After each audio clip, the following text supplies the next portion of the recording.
But the great catch-22 of all time, relative to certainly to medication, is that the politicians say you have to prove that marijuana is helpful or not dangerous in order to get it off Schedule 1. Then they say we will not give you any money to do that because it's on Schedule 1.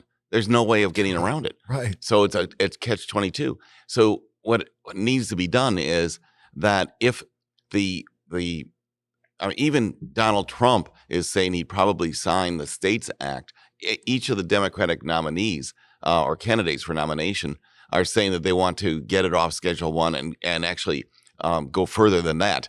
But nonetheless, to decriminalize it. But nonetheless, it's going to happen. It's just a matter of time. Unfortunately, a lot of people don't have that time. And in between, they're going to suffer because of it.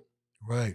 When you talk about research, let's talk a little bit more about the research itself. I mean, now, I guess the Farm Bill did allow for some research. It's very confusing, but the Fed didn't authorize anybody to do so, right? Well, the Farm Bill, it passed in 2018, and it allows hemp to be grown and distributed, although some states still don't even allow that, but nonetheless. And then hemp being allowed to be grown has to have this arbitrary number that people picked of 0.3% THC or less. Correct. Which was an arbitrary number selected. Nobody knows why that number was picked that way. Whether it should have been 0.2, 0.5, 0.7, 1.0, nobody really knows, right?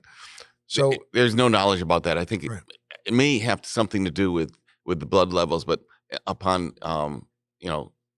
determining whether or not a person is supposedly inebriated in some manner or that would disqualify them for one purpose or another. It doesn't really matter. The point is that the 0.3% is in law. Hemp is allowed, but hemp has CBD.